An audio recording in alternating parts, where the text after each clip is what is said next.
Pre, kailangan ko ng tulong mo. Ano? May nagnakaw ng malaking dildo ko sa bag. Ang laki nun, mga 9 inches. Ulol ka ba? Ting ini! Tigang na ako. Bigay pa sa akin yun ng ex ko.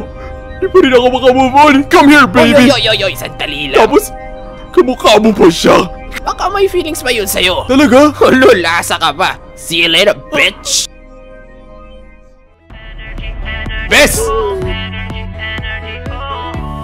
Bes! Low energy, matamlay, low focus ka. Baka Bes! energy ka. Bes! 4 out of 5 kids have Bes! it.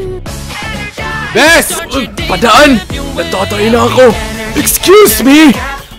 How to be yours? Bes! Bes! Ano ba? Hindi ba makapaghintay? Sakit pa rin ang tiyan ko, puti!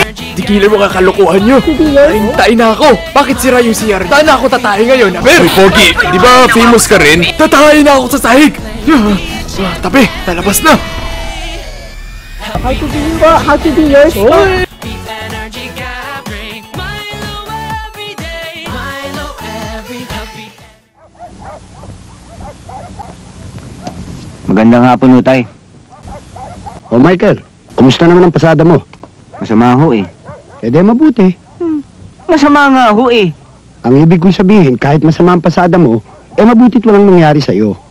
Tay, may problema ako eh. Ano ba problema mo? Eh malapit na ho enrollment. O di magpa-enroll ka.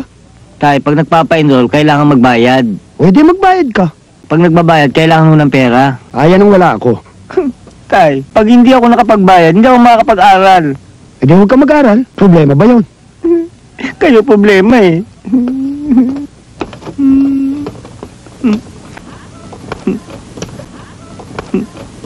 Ang bira naman oh. Eh ano na naman ba yung narinig kong diskusyon ninyo ng tatay mo? Eh Lola, malapit na enrollment eh. Eh di mag-enroll ka. Pag nagpapa-enroll, kailangan magbayad. Eh di magbayad ka. Pag magbabayad ho, kailangan ng pera. Eh wala rin akong pera. Pag walang pera, hindi ako makakapag-aral. Huwag ka mag-aral. Mag-ina nga kayo. Ang kulit, ang kulit, ang kulit, ang kulit.